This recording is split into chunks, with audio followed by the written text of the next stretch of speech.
everyone. Thank you for joining us for our session today on protecting government information and assessing controls at scale. I want to open this session by acknowledging the traditional custodians of the land in which we are meeting today and pay our respects to them, their culture, and their elders past, present, and emerging. By way of introduction, I am your host, Anna Harris, and I am a Principal Advisor, Information Security at the Office of the Victorian Information Commissioner, or as we call it, OVIC. I've worked with OVIC and the former officers of the Commissioner for Privacy and Data Protection and the Commissioner for Law Enforcement Data Security for the past 7 years, alongside with one of our other speakers here with us today, Anthony Corso. We have been leading the delivery of the first regulated information security regime across the Victorian government. This is more commonly referred to as the Victorian Protective Data Security Framework, or the VPDSF, and the Victorian Protective Data Security Standards, which Anthony will cover today in our discussion. Today, I am joined by Anthony Corso and Jason Ha. Anthony is the Assistant Commissioner for Information Security within OVIC, and the team that Anthony leads is the Information Security Unit. It is focused on delivering quality guidance to support the adoption of the standards across the Victorian public sector and help build security capability and maturity of applicable organisations under the Privacy and Data Protection Act. Anthony is passionate about risk management and its application within organisations because it empowers organisations to make informed decisions and prioritise their security efforts, as well as providing organisations with the autonomy to interpret their own business needs and articulate their risk tolerance within their own operating environment. Welcome, Anthony. Jason chairs the FAIR Institute chapter here in Melbourne, Australia, and was awarded the FAIR Institute 2018 Global Ambassador for his efforts in building awareness and momentum of the usage of FAIR in Australia, especially in the government sector. Jason has had experience in supporting organisations in their journey towards optimising how they identify, assess, analyse, manage and report on risk, including working with us here at OVIC to enhance the framework. Welcome, Jason. So let's kick off with you, Anthony. Can you tell us a bit about OVIC and the VPDSF? So hello everybody, and thank you for having me in this session. And us today, we really appreciate the opportunity to chat. So OVIC, or the Office of Victorian Information Commissioner, has regulatory oversight of the Victorian Government's collection, use and disclosure of information. So we're basically composed of three areas: freedom of information, data protection, we'll get to that in a moment, that's us, and the privacy unit. So more specifically, I'm in charge of data protection, and I understand that overseas, in the EU in particular, that word data protection refers solely to the protection of personal information. In Victoria, here in Australia, it's more about the protection of all information, regardless of formal factor. It includes financial information, health information, personal information. So it's really important to understand the differentiation here in our context. So today we're going to talk about data protection, or as we call it, information security. The key functions in relation to this part of the Act really require us to develop a Victorian Protective Data Security Framework, which we'll touch on, and you'll see, I think, on the slide at the moment. And we issue protective data security standards and promote their uptake by the Victorian public sector. Now, we also conduct monitoring and assurance activities to assess the adherence to these standards that you see. And we undertake research, issue reports, guidelines, and other material with regard to protective data security. It's really important, you have a framework, you issue standards, but you need to provide some guidance to our VPS, the Victorian Public Sector, of how they go about implementing these things. And of course, we also regulate the security integrity of law enforcement data. We've got a very specific remit that we look after law enforcement here in Victoria, so that's Victoria Police, and also Crime Stats Agency. Now, you should see in front of you the screen on the Victorian Protected Data Security Framework. And as I said, the monitoring assurance activities outlined in the framework are based on two things: the compliance requirements of VPS organisations and OVIC's responsibilities, powers and functions. So on that diagram, if you have a look on the left-hand side, organisations are required to undertake a security risk profile assessment. I'm sure you're quite familiar with that process. It's a stock standard security process. And then what falls out of that is a number of controls, and naturally to mitigate some of the risks, and they're recorded in a protected data security plan. And this plan is submitted to our office every 2 years or upon significant change of the threat environment of the organisation, and they attest to that.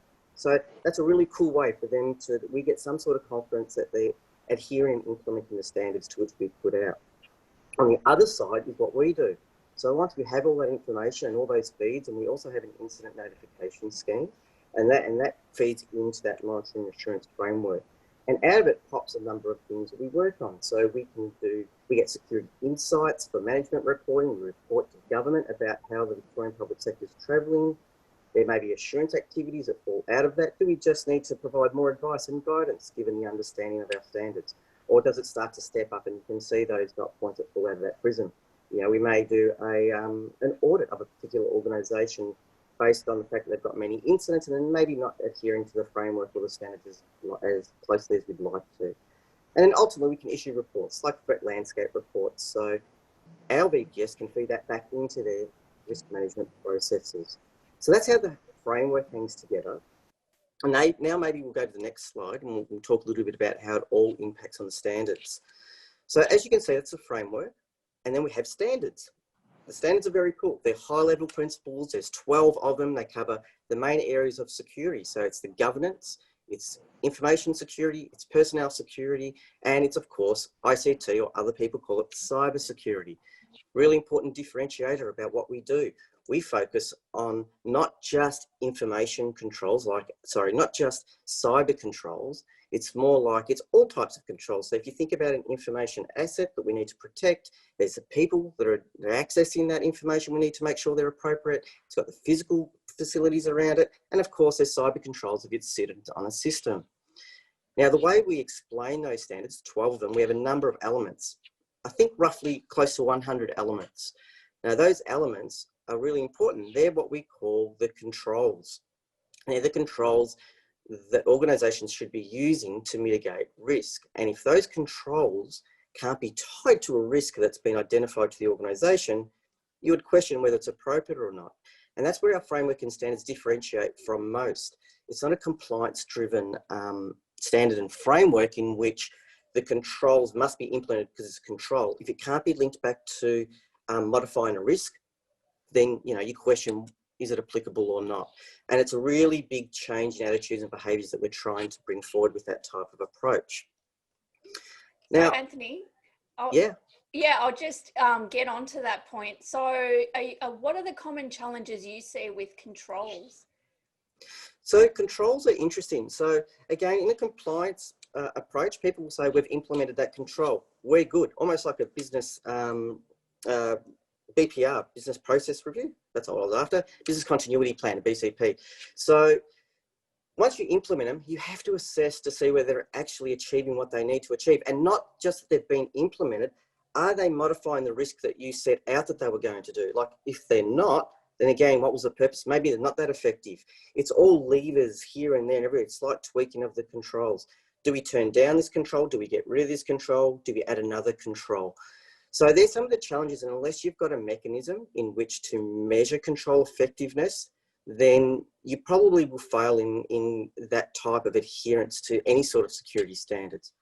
So to that end, Anna and I actually attended a conference a while ago, some training sessions on FAIR, revolutionary, changed my whole view of the world. Now, I thought I understood risk and, we were very much of a qualitative analysis.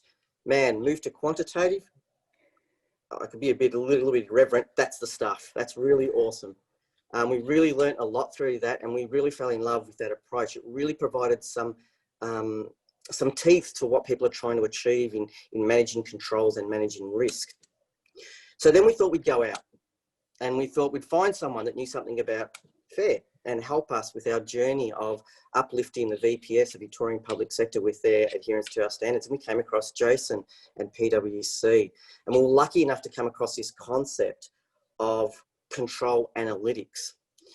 And that was just absolutely phenomenal. It's fantastic. And that's the work we're working on today that we'd like to share with you. So while FAIR can be quite complex and has, you know, Monte Carlo theories and all sorts of complex mathematical algorithms, we needed something a bit more simple that people could uptake and hold to the true principles of FAIR and apply it in our context.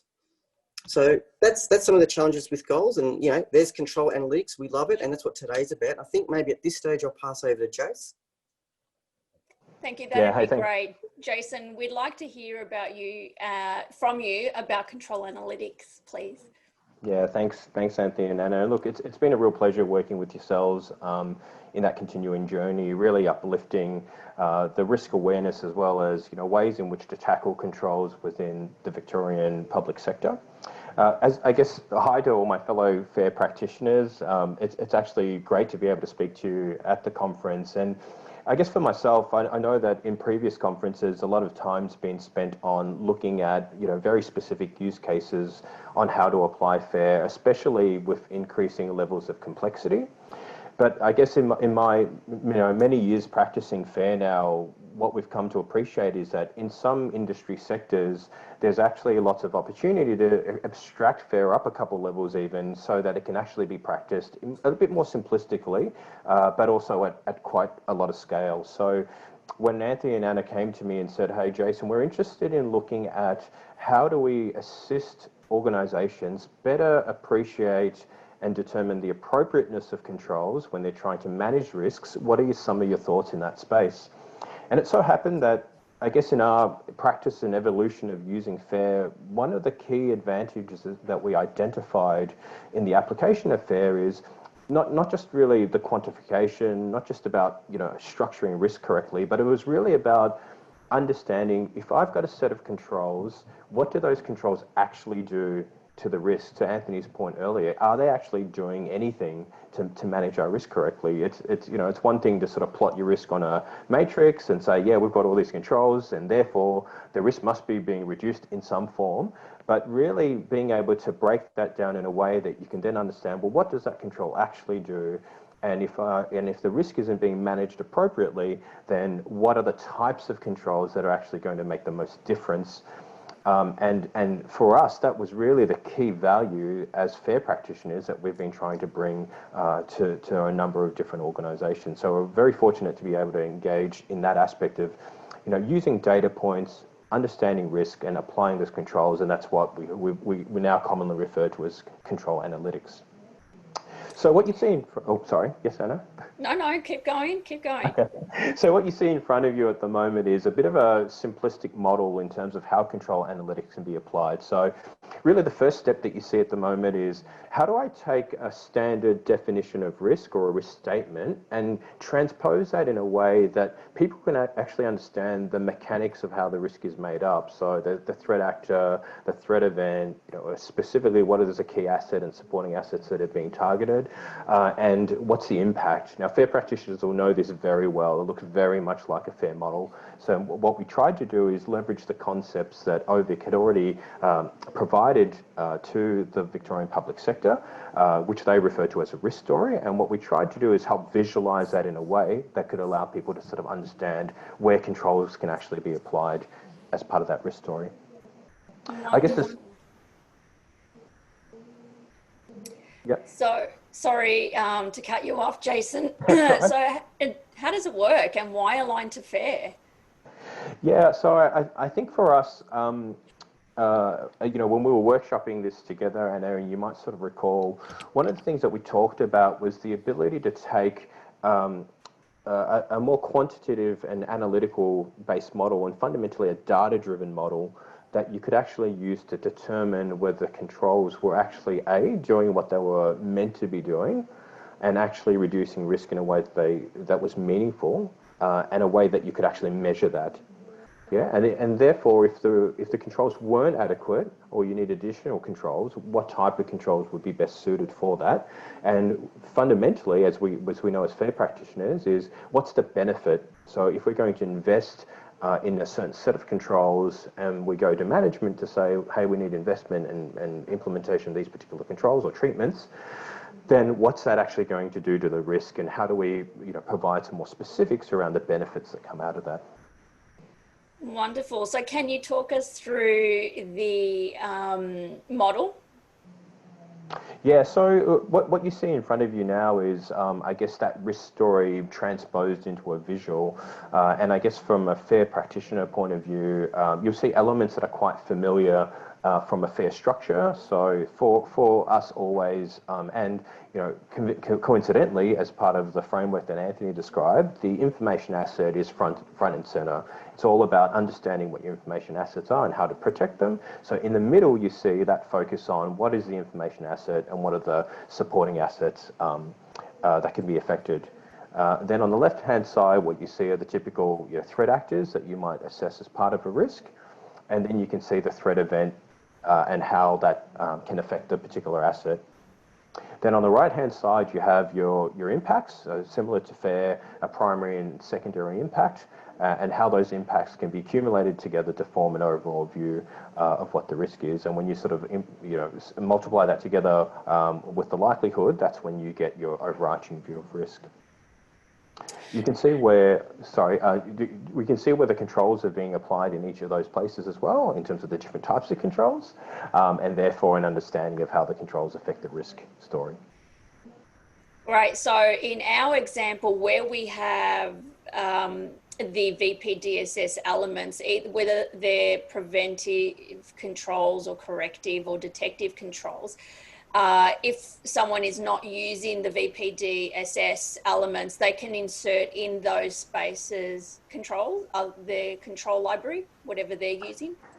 Yeah, for sure. I guess as Anthony sort of touched on earlier, the standards and the elements are, I guess, a control library that's used within the Victorian public sector to support the framework, but certainly within the industry that you're in or within your own organisations, whatever your control library is, you can apply it in the same sort of way based on your understanding of the different functions of those controls, so whether they're preventative controls, detective controls, or corrective controls. Wonderful. So seeing the model, can you provide an example of how it works in practice, perhaps, so we can see it applied? Yeah, certainly. So let's go into an example, and we won't sort of pick through the example in full detail, but I guess it's probably important to understand first the risk statement, and as fair practitioners, we always harp on about the importance of the risk statement. So in this particular scenario, the risk statement itself is unauthorized access and disclosure of sensitive personal data that's stored in a third-party service provider, which for us these days is mostly a cloud service.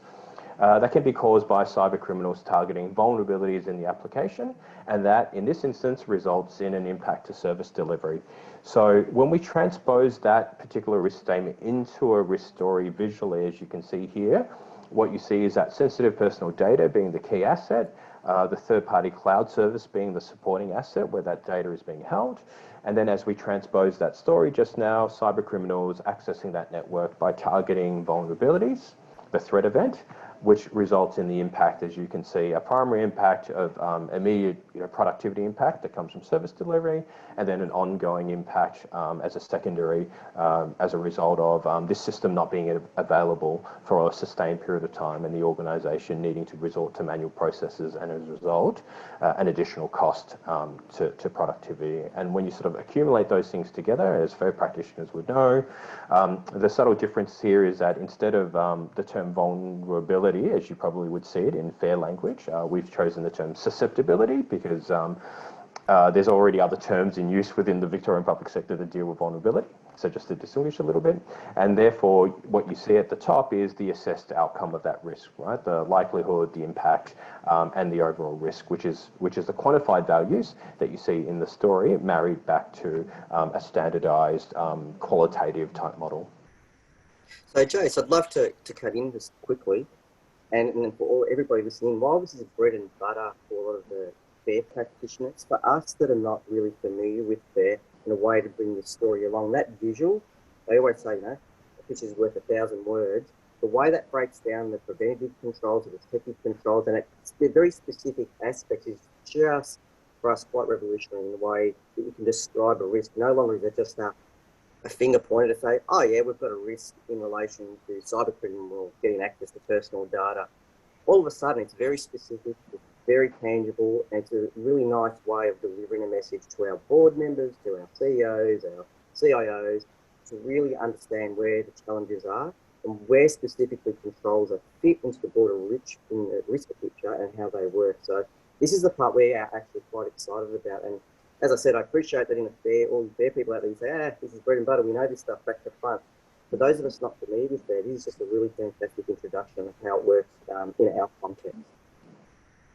Yeah, thanks, Anthony. And I think that's one things that we're aiming to do, obviously, is take a lot of the principles that are within FAIR and the structure, the rigor, as well as the real aspect of trying to use data to drive the understanding of risk, and just sort of simplify that a little bit further. So to your point, for people who aren't as familiar with FAIR or perhaps don't want to try and manage some of the complexities of using something like FAIR, there's a fairly more simplistic model that can be used to try and assist them with understanding the effective controls within their environment. Wonderful. So I guess the next step is what happens when you model in new controls or improve existing controls? Yeah, for sure, Anna, and that's where on that particular slide you can see where certain controls were put in place, and specifically the effectiveness of those controls that might have been rated by your existing assurance teams, whether it's management assurance or through audit, some type of audit function, right? And you can see as a result the impact of the risk is still assessed as high, and if we assume that the organisation isn't comfortable with that level of risk, then what they can start to do is, based on that risk story transposed into the visual, is apply control analytics to say, okay, let's try and work out what happens if we uplift the controls that we already have there, improve their effectiveness. What happens to the risk story then?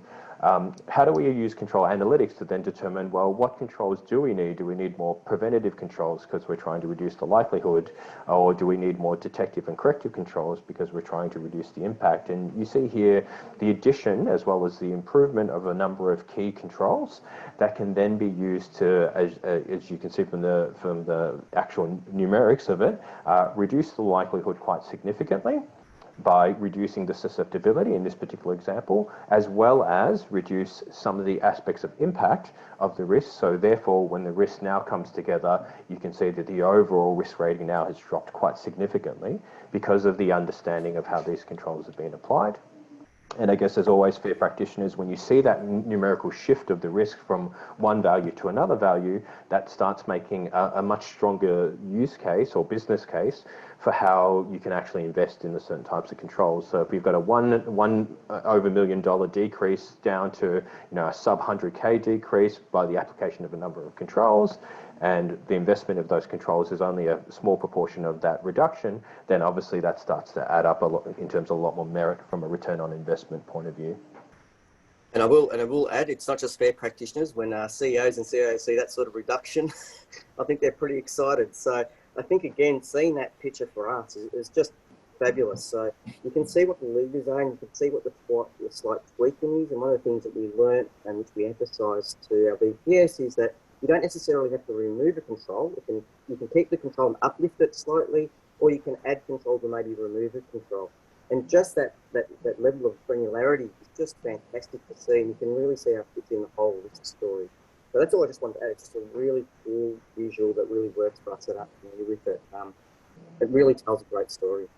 Yeah, and I think that's one of the key points, right, Anthony, and certainly what we've seen, not just within the government sector, but just generally, when an organisation talks about uplifting the maturity of the control, especially when you've got a maturity style scale, whether it's a 1 to 4 or 1 to 5 style scale, the question always gets asked is, well, what does that actually do? If I move from maturity level 1 to 3, what's the overall impact of that maturity improvement, right? Apart from just saying that I've reached an aspirational number of 3. So through control analytics, you actually are able to see some of the impacts that particular control maturity uplift can actually have to the overarching risk equation.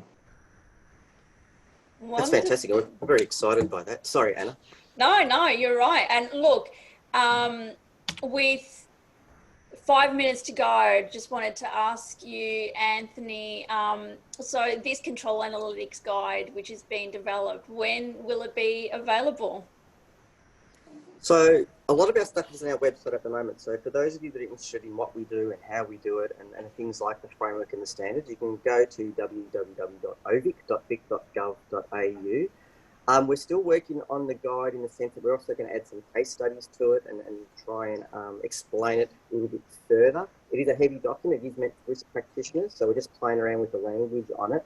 But we certainly will have it out, I'll say this calendar year, in the next couple of months, which is coming very, very quickly. But our plan is to have it out there. And if you're absolutely interested, feel free to reach out to us, either one of us, myself or Jace, and or just visit our website. We'll have it published there when it becomes available. But if you're interested in any of the things that we're discussing today, you're more than welcome to reach out. We're happy to share and learn from others. We don't pretend to have it right. And this whole process will mature over time as we become more familiar and we learn new ideas and new approaches. So we're hoping by the end of the year, and again, if you want to contribute or if you want to have a read and say, hey, that's not quite right, why don't you consider this? Feel free. We're always up to improving our product. Great. Any last comments or things that you want to leave the viewers with? For me, I'm very excited about this. I'm not familiar with control analytics, and we've learnt a lot over the journey, and we continue to learn. We're blessed to have someone like Jason along who absolutely knows his stuff back to front. So it's great to have someone that's you can dive into the detail and yet bring it up to a level that will make sense for those that are less familiar with the product. And as we mature and develop that, we're really excited. And we're excited to hear from everyone. If, like I said, if you're able to contribute, please feel free to touch base and, we'll just see where the product goes. Jason? Yeah, I guess, as a FAIR practitioner, we're always trying to look for new use cases of how we can apply FAIR in different ways that are obviously adding value to how organisations look at risk. So I think, from a control analytics point of view, at scale, we've tried to apply a certain number of concepts to stay true to FAIR, but at the same time, we've simplified some of the aspects of what would have come from a lot of the sort of statistical analysis from FAIR. So there's a bit of a balance that we've tried to apply. And to Anthony's point, if people have done this elsewhere, if they have feedback in terms of the approach or suggestions, then we're always open as a collective to continuously improve the way that risk management can be done through enhancements like FAIR. Well, thank you very much, Anthony and Jason, for taking us through the control analytics journey that we have gone on. And of course, if anyone wants to reach out to either Anthony or Jason, their contact details are on that slide deck. Thanks to everyone for tuning in today. I hope there were some takeouts from this presentation for you all. Enjoy the rest of the conference and have a great day. Bye.